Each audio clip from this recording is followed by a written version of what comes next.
Selamat datang di X Undercover. Channel ini merupakan perbincangan antara Dr. Jaya dan Pak Franky yang bertujuan untuk edukasi serta menceritakan pengalaman Dr. Jaya sebagai ahli forensik dan patologi. Sekedar informasi terkait jadwal tayang X Undercover yang akan tayang setiap hari Senin, Rabu, dan Jumat.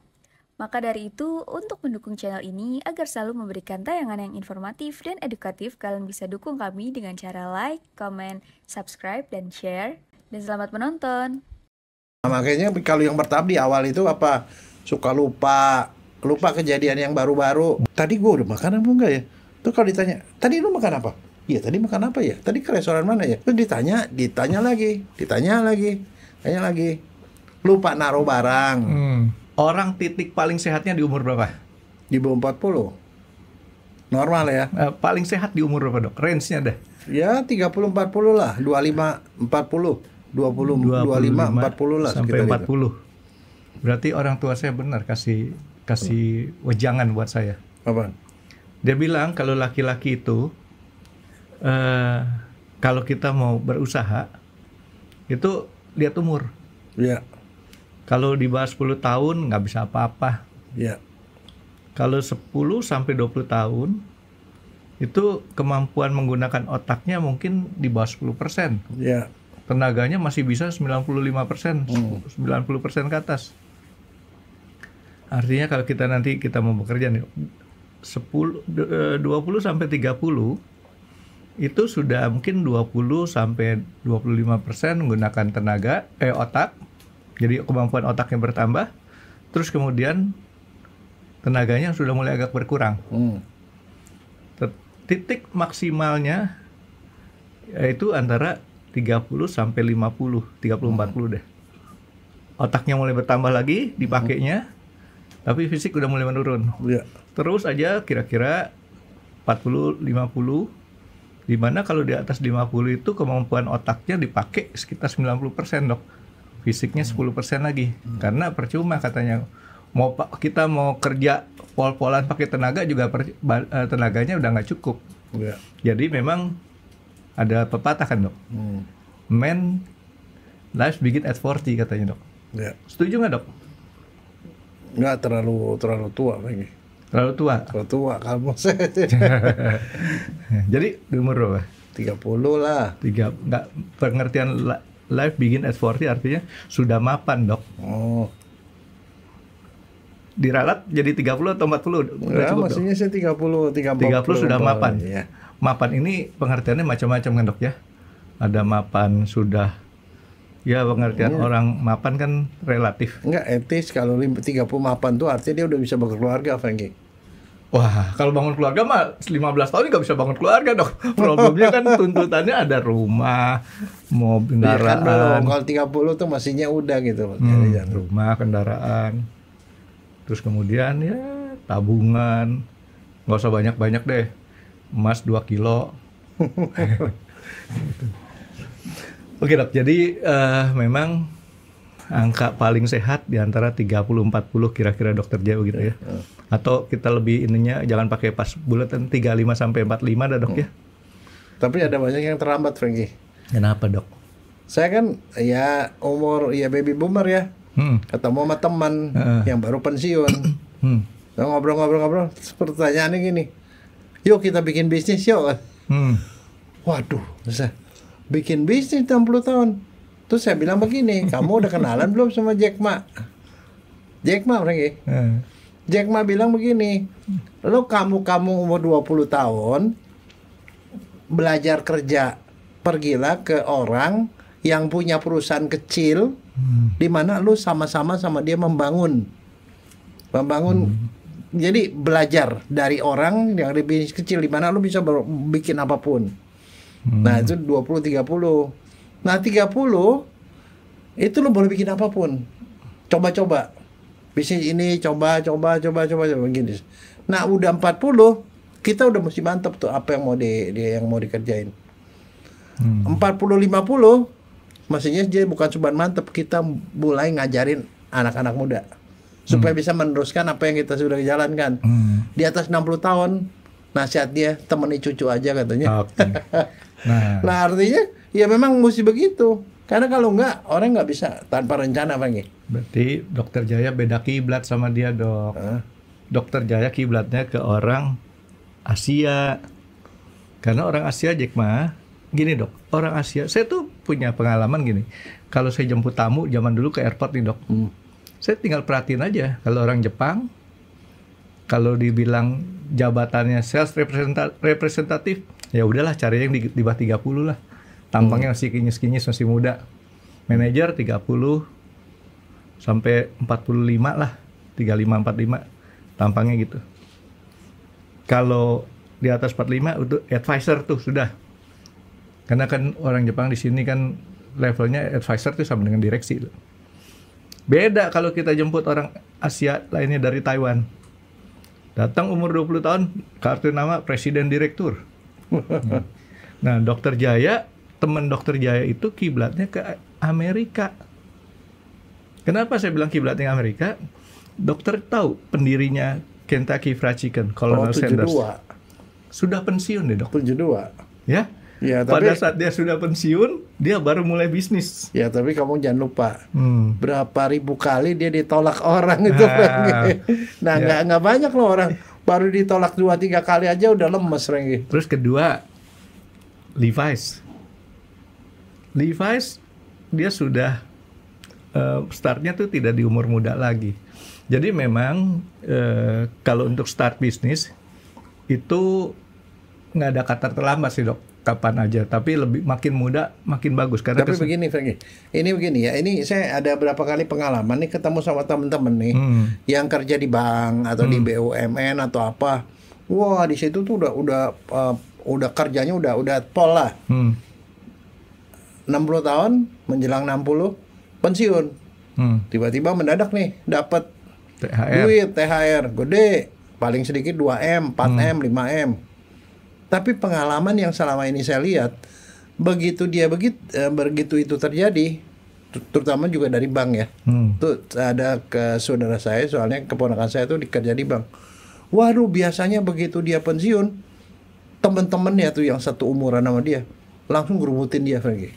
Ngajakin kita bisnis ini gini. Dan tahu nggak, Franky? Ujungnya dalam waktu nggak sampai 2 tahun, uangnya habis sama sekali. Di hari tua 60 tahun dia nggak punya uang, Franky. Nah, itu artinya apa? Jadi mereka bilang begini. Ada nasihat, Franky, kemarin si keponakan saya bilang. Saya ini dia kan udah juga mau hampir pensiun kan. Begitu saya pensiun dapat uang gitu. Pertama, saya sepakat saya tidak mau bisnis. Yang kedua, HP saya ganti. Saya tidak mau kenalan sama teman-teman lama. Kenapa? Teman-teman lama itu ngelihat orang yang baru pensiun dengan pesangon sedemikian besar, itu sama seperti kayak dianggapnya gula. Dikerubutin sampai habis, Franky. Ya, itu tega amat. Ya, tapi itu satu hal ya. Terus sekarang begini, saya ngomong sama beberapa teman lagi yang di pegawai negeri dah. Pegawai negeri itu 1 tahun menjelang pensiun tuh namanya MPP, Franky. Nah, waktu MPP ada pelajaran MPP. Pelajaran mempersiapkan pensiun supaya mereka tidak pensiun sia-sia. Nah kan pasti nanti dapat pesangon kan.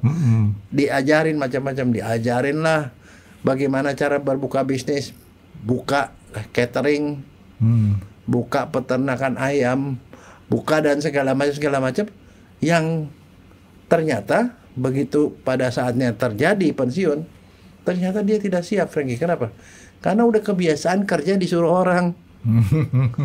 Pada saat namanya dia bisnis, dia kan harus kreasi sendiri. Dia nggak bisa, Franky. Jadi yang kemudian akhirnya itu bukan ditipu sama teman ya, bukan gara-gara ikut-ikutan teman, tapi akhirnya juga tidak berhasil. Nah itu kenyataannya seperti itu, Franky. Dia harus belajar jadi supir akap, Dok. Karena kalau supir akap itu ya terserah, kita mau kencang mau enggaknya kan kita yang nentuin. Cuman kita udah dikasih panduannya, trayeknya Jakarta Semarang. Mau lewat mana ya terserah sih, Dok. Oke, jadi kalau menurut saya gini, sorry ya, saya bukan sok tahu, tapi maksud saya kadang-kadang pada saat penerapan itunya tidak melihat dia punya kemampuan dan pengalaman. Sebenarnya sih kalau menurut saya pengalaman dia itu bisa dipakai. Tapi yang saya mau ngomongin sama Dokter Jaya nggak ngomongin ke saya.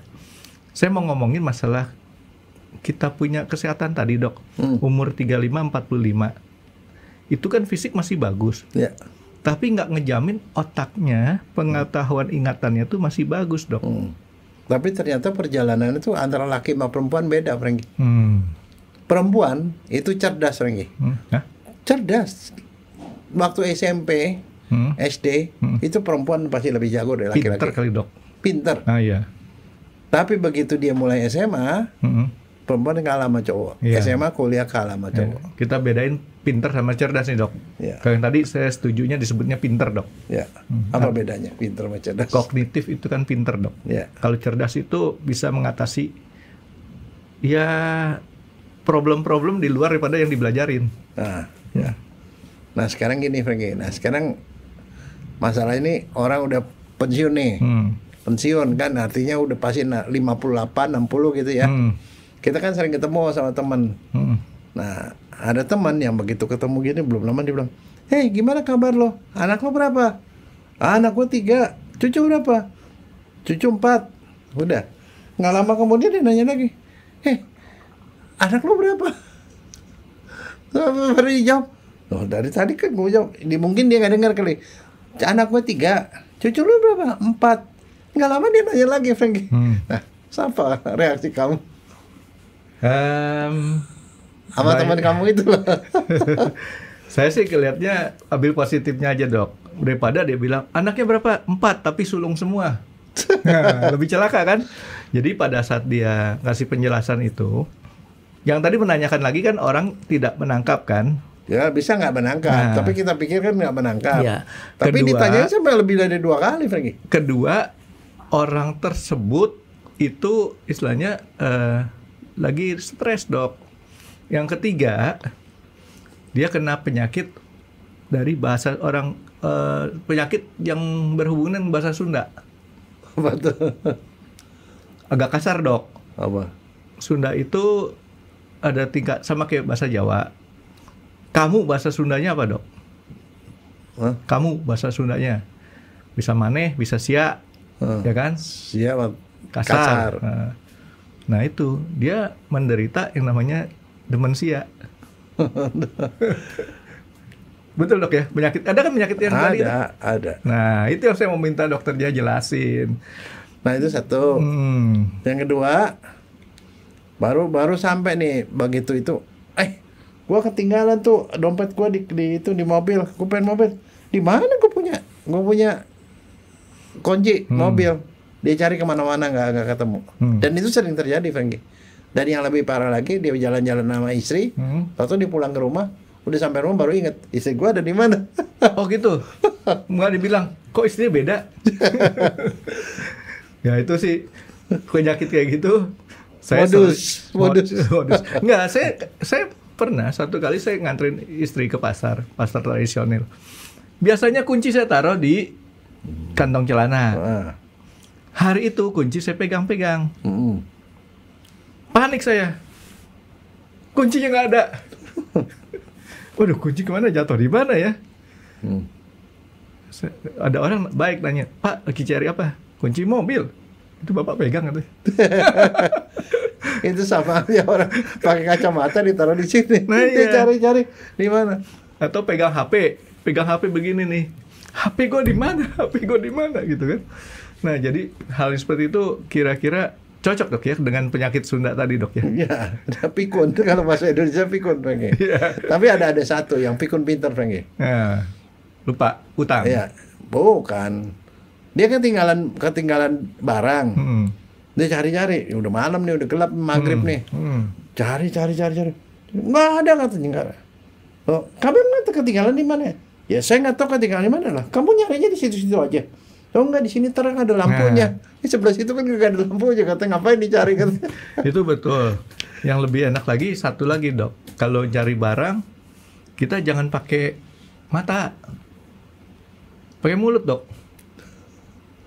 Caranya tahu, dokter tahu. Ya. "Hei, bantuin cari dong." Nah, kan makin banyak tuh yang nyari gitu. Nah jadi yang tadi saya sebutin tadi dok, tidak melulu orang tua tuh dok ya? Enggak. Kadang-kadang ada juga di kasir, Franky. Di kasir. berapa belanjaannya? 400.000. Dia keluarin banyak sekali. Bu, kelebihan bu. Terus dia bengong aja. Pernah ketemu ini orang begitu? Iya. Ada. Itu termasuk pikun. Dokter nanya saya ke kasir, saya jarang ke kasir dong. Enggak lihat, mungkin ada orang di depan kamu kayak begitu, dia ke kasirnya lebih, bu itu udah kelebihan bu, tadi kan cuma 400.000, kenapa ibu kasihnya 7? Kalau saya urusan gitu. Kasir tuh urusan perempuan dok, saya nggak ikutan. Oke, tapi ya percaya aja sih pasti ada yang kejadian gitu. Tapi yang menurut saya menariknya adalah orang tuh memikirkan bahwa yang pikun itu identik dengan orang yang sudah tua. Nah, ya kan? Ya. Tetapi kan tadi kesimpulannya adalah, bukan kesimpulan, kenyataannya tidak seluruhnya orang tua mengalami seperti itu, dan tidak seluruh juga orang muda tidak mengalami. Nah, kalau orang muda itu namanya pikun dini. Nah, kepikunan dini, Frankie. Kalau orang normal yang pikun di atas 65. Di atas 65. Nah, tapi 40 tahun ke atas itu mulai. Makanya tadi angka 40 itu. Kenapa? Sebenarnya ya secara logika ini di kepala kita nih, di otak kita, kita punya 400 miliar sel. Tapi tunggu dulu dong dok, definisi pikun tuh apa? Supaya kita sama ada kesepahaman dulu. Dia punya gangguan terhadap pola pikir, pola belajar, memutuskan atau mengolah data, dan sampai dia nggak bisa bersosialisasi. Sifatnya karena gangguan tadi gangguan dok, ya? Pada otak. Nah, jadi itu terjadinya karena sebenarnya gini, otak kita tuh sel itu punya umur, Frankie. Otak kita 100 miliar sel. Wah, banyak banget kan? Tapi mulai dari 40 tahun dia mulai berkurang. Jadi pembentukan otak, pembentukan sel baru itu lebih sedikit daripada sel yang mati. Makanya kalau misalnya kita otopsi ini sebenarnya begini ya, otopsi ya. Pada waktu kepala kita buka kan, di kepala tuh ada kulit kan, terus ada tulang. Nah di bawah tulang itu sebenarnya tuh ada selaput keras otak. Baru selaput keras otak, ada selaput lunak otak, baru otak. Jadi itu sebenarnya nempel, semuanya nempel, Frankie. Oh, nempel ya? Nempel. Makanya kalau dikoplok-koplok tuh nggak ada, penuh. Tapi belakangan karena usia, karena itu otak mengalami atrofi. Atrofi mengecil, mengkeret, sehingga akhirnya otaknya ngambang. Antara otak sama tulang itu ada ngambang. Jadi ada space. Orang makin berumur bisa dikoplak-koplak gitu. Kalau dikoplak-koplak bisa mati, Frankie. Oh, mati. Bisa mati. Karena saya dulu pernah dapetin satu kejadian. Ada 2 anak. Ini di kampung nih ya, di Jakarta. 2 anak berantem. Ngadu ke mamanya. Mamanya marah. Ngadu ke bapaknya karena mamanya nggak berani berantem. Bapaknya datang berdua tuh, bapak sama bapak. Dua-duanya membelai anak. Yang satu bapaknya masih muda 30 tahun. Yang satu bapaknya tuh udah tua 60 tahun. Langsung si bapak yang gagah ini ya menengangin kan. Dia pegang lah si bapaknya nih kerahnya yang tua. Dia beginiin, Frankie, dikocok. Udah dipisahin sama tetangga. Cuma dikocok, bukan dipukul loh. Pulang ke rumah, nggak lama kemudian yang itu dia sakit kepala, muntahnya muncrat begitu, tiba-tiba koma dan meninggal, Frankie. Meninggal dok ya? Meninggal. Nah karena itu diawali dengan namanya pertengkaran, dilapori polisi. Dibilang bahwa ada penganiayaan sampai mati. Apa yang ketemu, Frankie? Pada waktu otopsi ketemu ternyata ini tulang. Kan sebenarnya antara jadi tulang sama otak itu kan nempel. Yang harusnya nempel. Nah dia tuh ngambang. Ada rongga. Ada space. Nah sebenarnya di tengkorak itu, di tulang itu ada pembuluh darah yang nyambung ke pembuluh darah di otak. Tapi jadi pembuluh darahnya tuh ngambang di udara gitu. Nah waktu dikocok-kocok gitu putus. Jadi terjadi perdarahan di antara otak sama itu. Ini sifatnya udah pasti ya, orang makin tua artinya ada space tadi atau rongga tadi dok ya? Jadi ada perdarahan itu namanya di bawah selaput keras otak. Jadi antara selaput keras sama otak ini ada pembuluh darah, ini namanya bridging vein, vena jembatan. Nah itu pada putus. Nanti saya kalau mau beli ke alpukat dok, saya kocok-kocok dulu. Ya, nah sekarang masalahnya, salah nggak yang ngocok-ngocok tadi? Secara kedokteran Salah nggak dia ngocokin orang sampai dia mati? Kan? Secara kedokteran salah, Dok. Nah sekarang kalau dia ngocok tetangga yang lain yang 30 tahun kan nggak kenapa-napa. Kan ini kan ngomong secara kedokteran, Dok. Secara kedokteran mengakibatkan sama orang yang tua tadi. Itu ada hubungan soal akibat kan? Kocokan membuat vena jembatannya pecah, terjadi perdarahan di bawah selaput keras. Sebab akibat. Tapi kan sebenarnya kan dianya aja yang sial. Kenapa dia ngocok orang tua? Iya. Ya kan sial dia kan. Nah secara hukum itu mestinya dia dapat korting diskon, Frankie. Makanya pada waktu bikin visumnya, si profesor saya panggil saya, Jaya, dia bilang, orang ini mestinya dihukum penuh nggak? Ini kan dia dianggapnya penganiayaan yang menyebabkan mati. Itu 5 tahun, Frankie. Menurut kamu pantas nggak dia dapat 5 tahun hukumannya? Dia nanya ke saya waktu itu. Saya bilang mestinya sih enggak, Prof. Karena dia aja lagi sial. Kenapa kok orang yang kepalanya udah koplok itu diguncang-guncang? Kalau orang lain kan dia nggak bakal mati. Betul dia bilang. Jadi di situ dia bilang sebab mati orang ini akibat dikocok-kocok ya kepalanya sehingga vena jembatannya robek dan menimbulkan perdarahan otak yang mematikan. Tapi di situ ditambahin kalimat lagi sama profesor saya. Pada orang normal, kocokan semacam itu tidak akan menyebabkan kematian. Ya, soalnya kalau orang normal kayak gitu, petinju kena hantam jeder, mati deh. Parkinson, kalau orang-orang yang masih jadinya Parkinson, sel-sel otaknya itu yang pada putus, Frankie. Jadi itu adalah cara seorang dokter forensik itu bisa membantu orang. Oke, jadi artinya pikun ini gangguan gejala, Dok ya, gangguan gejala, dan itu tidak melulu di orang usia tua. Ya. Kadang bisa terjadi pikun dini. Ya. Pikun dini itu biasanya terjadi saat masih 20-an atau mungkin sudah lebih daripada 20-an. Kalau biasanya paling sedikit 40-an, Frankie. Tapi yang normal tuh 65 tuh udah mulai pikun. Jadi frekuensinya kejadiannya pikun itu sekitar 10% dari populasi, Frankie. Tapi gini, Dok. Kan kita pernah belajar, Dok. Belajar itu kan kalau udah baca ada yang langsung ingat. Dan ada lagi orang yang udah baca berkali-kali cepat lupa. Nah, itu pikun nggak dia? Bukan. Ada beberapa orang yang diberi anugerah, diberi bakat untuk cepat ingat. Bahkan ada orang yang sekali lihat dia bisa ingat, yang disebut sebagai photographic mind. Kalau photographic mind sekali dapat baca dia langsung ingat semua. Orang normal baca mungkin beberapa kali baru ingat. Tapi ada yang rada lambat. Mesti berulang gitu loh. Jadi tapi semua itu termasuk normal, Frank. Itu tidak pikun karena berarti dia tidak ada gejala gangguan. Oke, jadi orang-orang yang dalam tanda kutip mohon maaf belajarnya agak lambat, di situ kita tidak bisa klasifikasi sebagai pikun. Makanya kan kalau di kita tuh waktu SD saya nggak tahu, tapi kamu pernah dengar nggak namanya peribahasa? Lancar kaji karena diulang, pasar jalan karena ditempuh. Ayo apa itu artinya? Nggak pernah dengar, Dok. Wah, kamu nggak punya ijazah SD kali?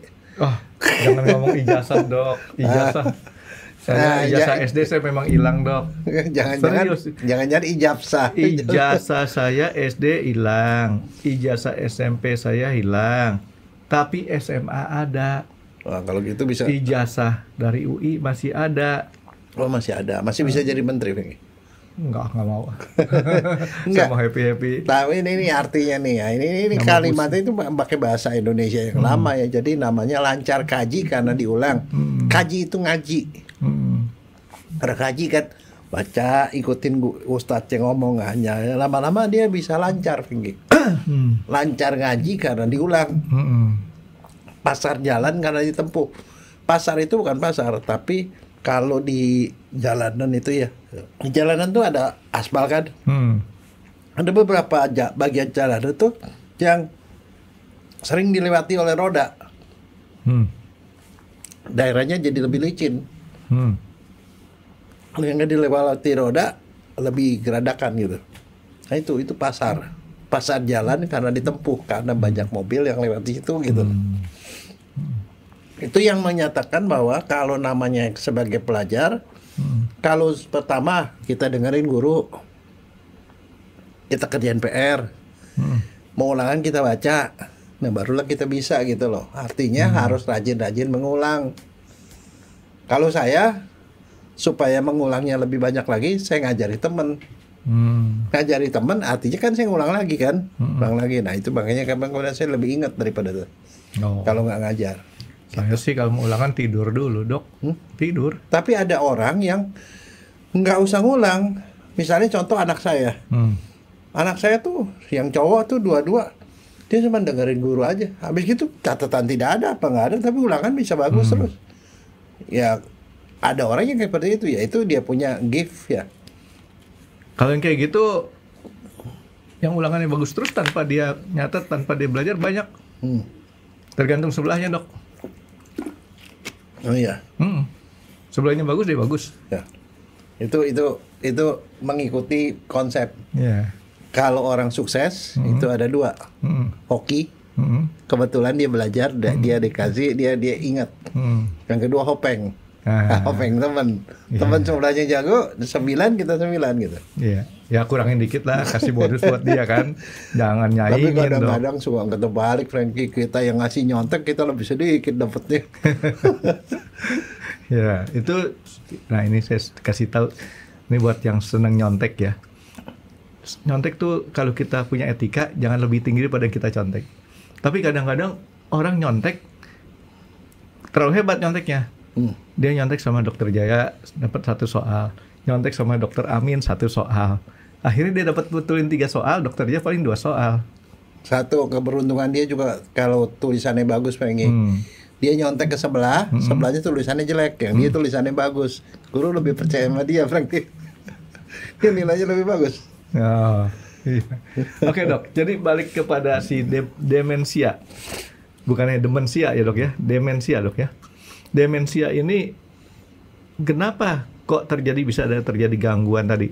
Ya karena kan orang namanya orang ngomong, orang apa, berpikir apa semua tuh proses itu ada di otak.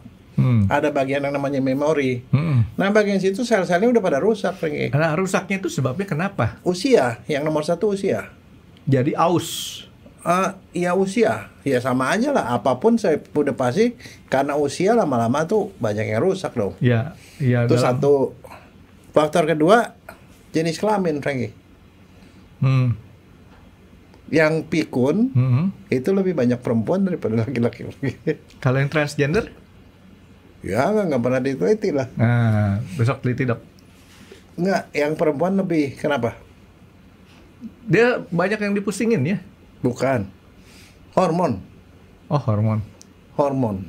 Jadi begini, perempuan itu sama Tuhan tuh diberi pelindung namanya hormon estrogen. Dia hormon estrogen itu membuat jantungnya lebih bagus, peredaran darahnya lebih bagus, parunya lebih bagus, otaknya lebih bagus.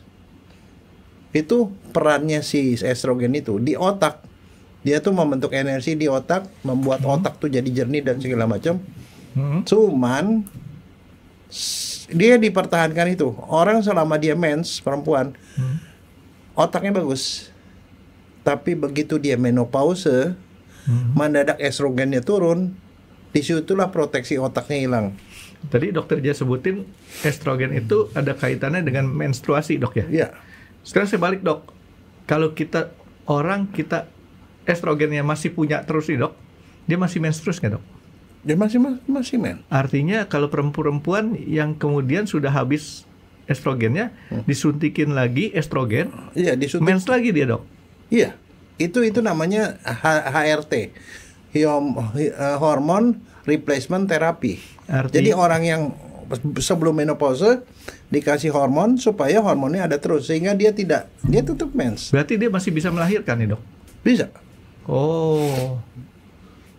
Nah itu jadi perempuan itu kan masalahnya adalah pikun itu mulainya 65. Perempuan kan menopause 45, 50-an.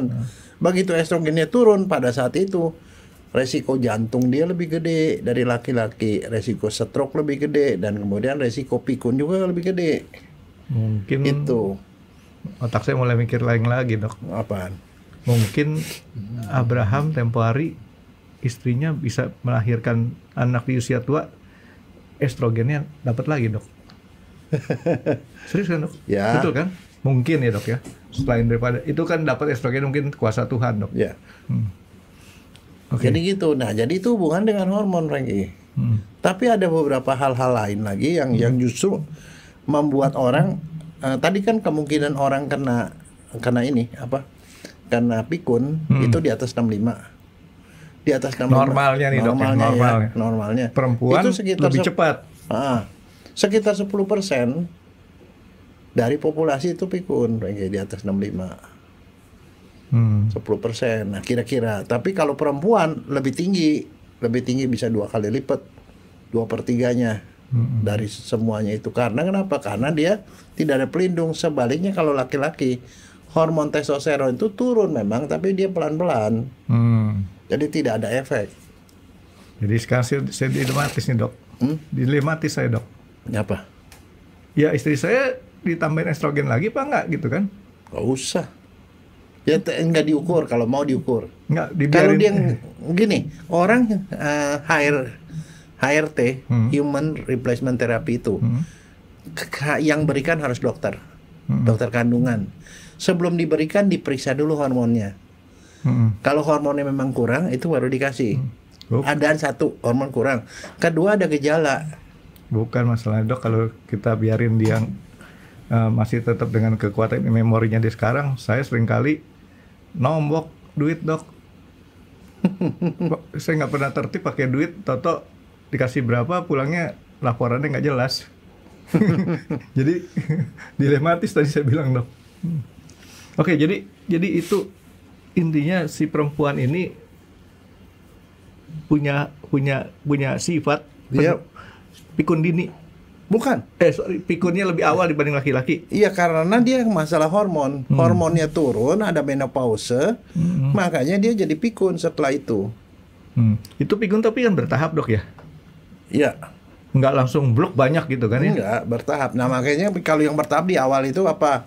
Suka lupa kejadian yang baru-baru. Mungkin dia nggak suka, Dok, Nah, tapi misalnya sering. contoh. Tadi gue udah makan apa enggak ya? Tuh kalau ditanya, tadi lu makan apa? Iya, tadi makan apa ya? Tadi ke restoran mana ya? Jadi yang baru-baru itu lupa, Franky.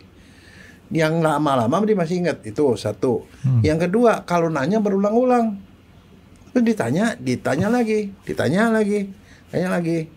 Lupa naruh barang.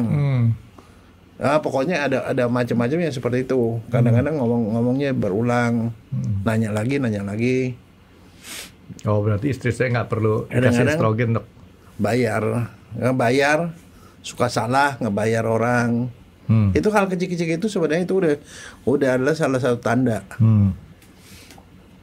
Jadi yang kejadian-kejadian yang lebih muda usianya itu lebih cepat tidak termemori. Kejadian-kejadian yang usianya lebih lama masih tetap lengket. Nah, sebenarnya katanya sih begini, orang jadi pikun apa enggak itu sebenarnya itu adalah investasi dari usia 40 tahun, PGP.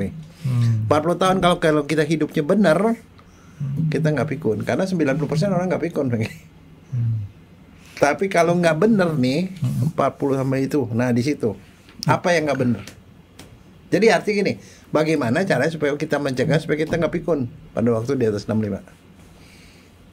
Bentar, Dok, saya kepikiran dengan yang namanya komputer. Komputer itu ada memori, Dok. Ada 3. ROM, RAM, sama cache memory. Waktu sebelajaran saya. ROM ini aktif kalau dia sudah ditaruh di situ. RAM dan cache-nya ini cache-nya ini yang bikin dia pikun berarti ini, Dok. Memori yang ditaruh di tempat penampungan sementara. Kira-kira kan gitu, Dok ya? Iya, betul. Kalau misalkan orang itu cache memorinya itu tetap nyantel, nggak pikun. Nah, perilaku tadi dokter bilang sejak 40 tuh investasinya. Iya. Kalau investasinya itu benar, maka nggak pikun. Nah sebenarnya kalau dilihat dari itu yang sebenarnya kalau kita mau bicara ya, itu ada pernah gambaran dengan nggak ada yang namanya bawah sadar sama alam sadar. Iya. Nah jadi gini, kalau kita membaca sesuatu atau kita melihat sesuatu itu masih di alam sadar, artinya misalnya saya baca habis itu ditanya gitu, itu alam sadar. Tapi kalau saya ulang lama-lama dia mengendap di alam bawah sadar. Nah, yang di alam bawah sadar itu kesimpan lama, Franky. Yang di alam sadar itu bisa cepat lupa. Jadi yang di bawah sadar itu nggak gampang lupa. Nah, itu sebabnya orang mengulang. Yang tadi saya bilang, kalau dia mengulang itu membuat yang ada di dalam sadar itu masuk ke alam bawah sadar. Nah, misalnya contoh anak-anak kecil, misalnya bayi, dia ngajiin atau didengerin lagu klasik, itu masuk ke alam bawah sadar, Franky. Bahkan konon ada penelitian yang membuktikan bahwa bayi-bayi yang dikasih musik klasik, terutama dari Mozart ya, dia masuk alam bawah sadar. Nanti kalau dia disuruh belajar piano misalnya, dia tuh lebih jago daripada orang itu, Kak. Emangnya kalau bayi itu bisa langsung mendengar, Dok? Dia kan itu namanya saraf, dia mendengar masuk lewat si ibu.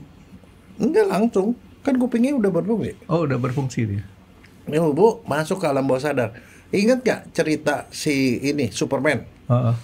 Superman tuh negeri Krypton, planet Krypton, kan mau meledak, ribut, anaknya dimasukin ke kapsul sama bapaknya, terus dikasih headset, dikasih ilmu, diputerin kaset sama dia, sampai ke bumi. Begitu sampai di bumi, semua pengetahuan yang ada di kaset itu udah ada di kepalanya dia semua. Itu alam bawah sadar, Franky. Jadi sebenarnya misalnya contoh, kalau kita sering dengerin orang berdoa, orang ngaji, atau kalau kita dengerin kaset sembari kita tidur sekalipun, itu masuk, Franky, ke alam bawah sadar. Nah barangkali hal seperti itu yang banyak dimanfaatkan orang Jepang, Franky. Orang Jepang itu kalau misalnya ikut seminar kan ada orang ngomong, lampu matiin kan, orang Jepang tuh tidur lagi. Tidur, begitu bangun dia bisa nanya, persis kayak Gus Dur. Itu alam bawah sadar yang main, Franky. Dia secara sadar dia tidak tahu apa yang diomongin, tapi secara alam bawah sadar itu bisa keluar. Dok, jadi kan dokter bilang kalau orang bawah sadarnya tuh disimpan terus. Nah sekarang ini Dokter Jaya percaya nggak sih sama yang namanya hipnotis?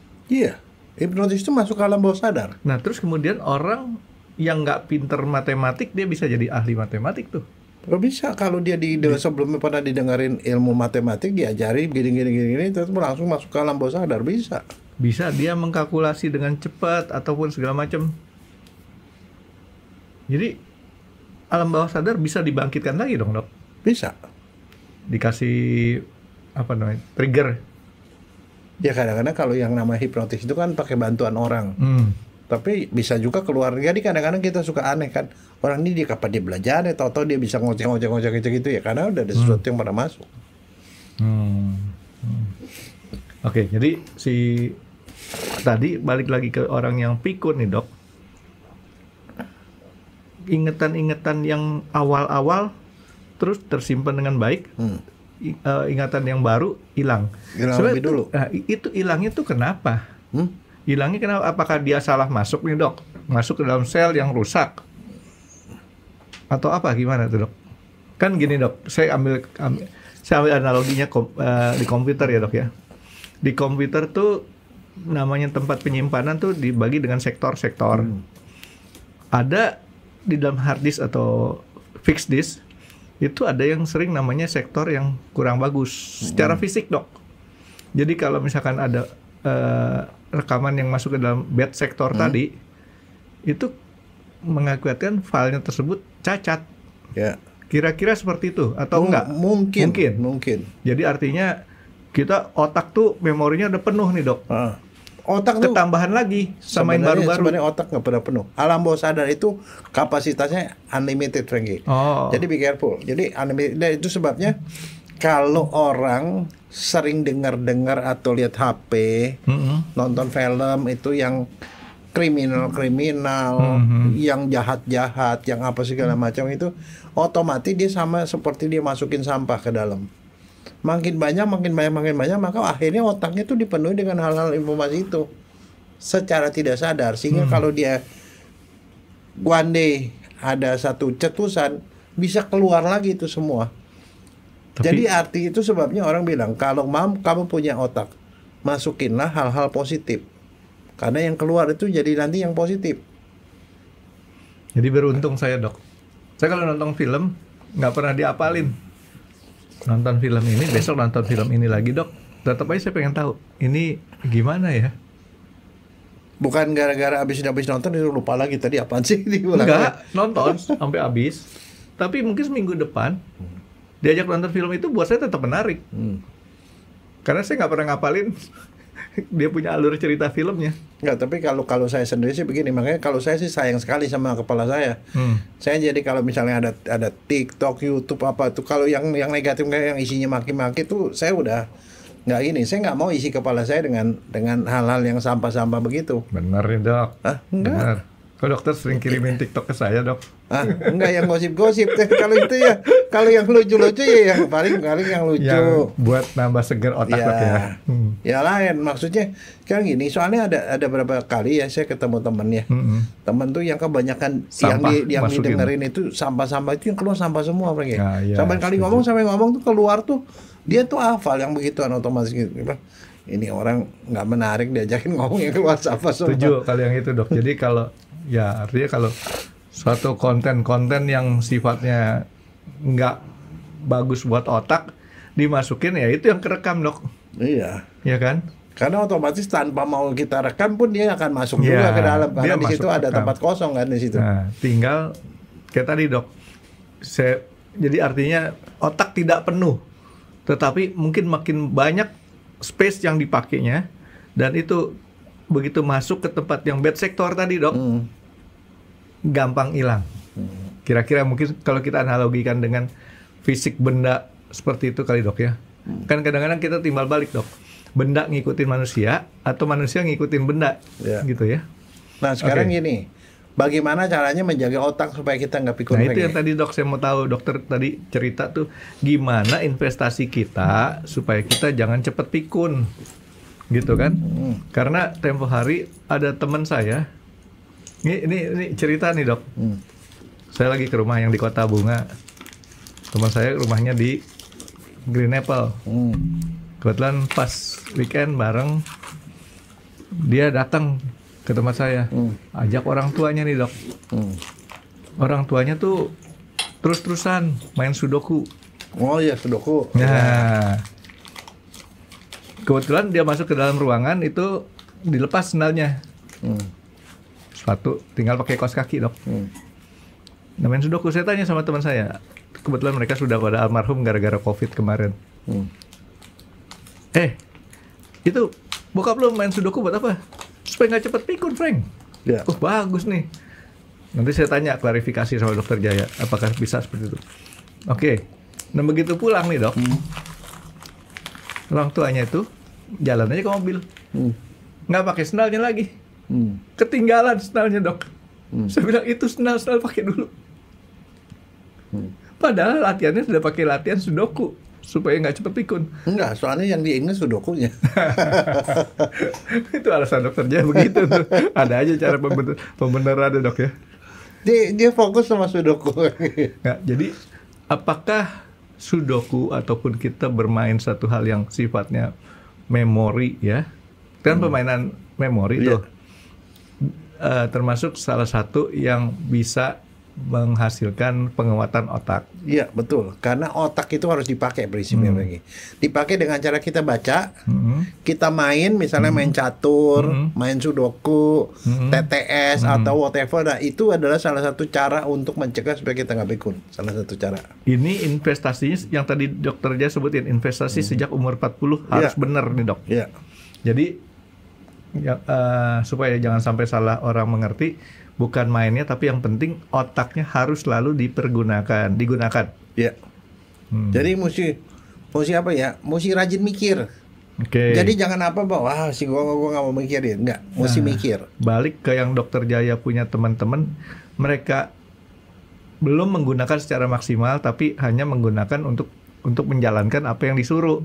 Iya, betul. Akhirnya kayak tadi, jadi kalau dia sejak awal 40-an sudah mulai dipakai untuk inovasi-inovasi, mudah-mudahan nggak pikun gitu dok ya. Ya, Oke. itu satu.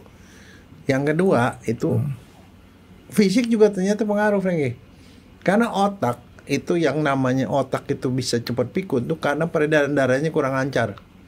Nah, bagaimana memperlancar peredaran darah? Harus olahraga, aktivitas yang rutin, Franky. Jadi orang yang mager, malas gerak, malas olahraga, kerjanya baringan aja PW. itu. Udah Nah, PW. yang gituan itu lebih gampang pikun, Franky. Nah, olahraganya apa? Kan olahraga ada dua, aerobik sama anaerobik kan. Beban sama aerobik. Nah, dua-duanya harus seragam, maksudnya harus seimbang. Oke, jadi fisik pertama otaknya sendiri harus digunakan secara maksimal dok ya. Ya. Jangan cuman istilahnya menunggu perintah. Ya. Kita harus punya inovasi. Yang kedua, badan kita harus sehat. Ya. Mens sana in corpore sano. Ya, karena dengan olahraga itu akan melancarkan peredaran darah ke otak. Nah, itu akan buat otak lebih bagus. Oke. Yang berikutnya itu jangan masukin racun ke dalam badan. Oke, yang tadi dok ya, ke dalam otak. Oh, enggak, ke badan. Beracun. Racun apa? Yang paling beracun itu yang utama itu adalah alkohol sama rokok. Ngerusak pembuluh darah. Akhirnya kalau pembuluh darahnya rusak, otaknya langsung. Tapi teman saya ngerokok, otaknya nggak rusak-rusak dok. Enggak. Tapi kalau dia nggak ngerokok, otaknya lebih cerdas lagi, Frank. Dia tahu kita kasih rokok. Bukan Samsu nih. Artinya dia nggak pikun dok. Ikut dalam hal itu. Enggak, tapi merokok sama alkohol. Tapi bukan berarti kalau yang namanya ini nggak boleh sama sekali nih ya. Yang namanya alkohol itu ada batasannya kan. Kalau menurut aturan barat. Kalau setiap hari, nih kalau bir ya, yang paling ringan kan bir kan yang paling sering orang minum kan, nggak lebih dari 1 pin. 1 pin itu 1 gelas bir itu. Kalau wine nggak lebih dari 1 gelas yang kecil itu, gelas wine. Tapi ngomong-ngomong dokter tahu nggak bedanya gelas bir sama gelas wine bentuknya? Ya, bir kan lurus, lempeng. Kalau wine itu kan itu. Kenapa tuh dok? Supaya minumnya jangan banyak-banyak. Wine mahal, bukan dok. Ternyata itu ada seninya dok. Apaan? Kalau bir itu kan berbuih. Ya buihnya nggak masalah, kebuang juga. Wine itu selalu dia atasnya mulutnya ini bawahnya agak kembung. Karena waktu kita tuang itu terjadi aromanya tuh keluar kan dok, dan itu ngumpul di atas. Jadi waktu itu kita minum tuh yang kita cium aromanya dulu. Begitu katanya dok. Gitu ya. Nah, ini buat tambahan supaya orang lebih seneng minum wine. Jadi kenapa begitu? Itu rekomendasi dari barat karena mereka tuh nggak bisa lepas dari bir, nggak bisa lepas dari wine. Iya. Iya kan? Enak sih. Ya nggak apa-apa, asal jangan lebih dari situ. Tapi kalau rokok sama sekali nggak boleh, Franky. Oh enggak. Karena rokok tuh bahaya. Kalau wine bahkan kadang-kadang ada aturan pembenarannya. Apa? Banyak dok. Nanti dokter cari sendiri tuh. Dengan minum wine begini, tambahan begini. Tapi ada dosisnya yang benar katanya dok. Itu buat supaya saya merasa benar aja gitu dok. Pembenaran diri. Oke dok, jadi jangan masukin racun yang ketiga nih dok ya. Racun itu jangan berpikir racun seperti cyanida ya dok ya. Cyanida ya, ataupun arsenik ataupun lain. Sesuatu yang namanya kayak rokok sama alkohol yang namanya nggak racun itu. Ya, barang-barang yang istilahnya tidak berguna malah merusak otak tubuh ya dok. Nah, terus dok? Makanan. Nah, makanan katanya begini, makanan yang paling jelek itu makanan barat, Franky. Makanan barat. Makanan barat tuh ya bahwasanya pizza, hamburger lah segala macam. Kenapa? Karena yang satu dia itu red meat. Daging merah. Yang kedua, dia mengandung cheese. Cheese itu nggak bagus. Butter, mentega juga nggak bagus. Karena itu adalah lemaknya lemak jenuh. Nggak bagus buat pembuluh darah. Jadi dia nggak bagus, Frankie. Lemak yang bagus tuh lemak jenuh apa lemak tak jenuh, Dok? Tak jenuh. Tak jenuh. Nah, jadi kalau gitu sebenarnya yang paling bagus apa makanan Mediterranean, Frankie. Oh, tadi saya mau bilang pecel Madiun. Iya, yang paling bagus. Termasuk bisa dianggap itu. Di Hos Cokro Aminoto di Madiun tuh, Dok. Enak. Itu makanan Mediterranean apa cirinya? Sayur-sayuran hijau. Tapi sama Mediterranean juga kan itu red meat juga, Dok. Apaan? Daging merah, kebab-kebab gitu tuh. Oh. Tapi yang dimaksudkan dengan Mediterranean itu ya sayur-sayuran, kacang-kacangan, kacang-kacangan, terus kemudian ikan dan seafood, gituan. Oke. Jadi pokoknya kalau makanan minyak, segar, Dok ya. Iya. Kalau minyaknya olive oil itu yang unsaturated, lemak yang tidak ini. Kalau makanan bule Eropa Barat itu lebih cenderung makanan yang diawetin tuh, Dok, pengawetannya.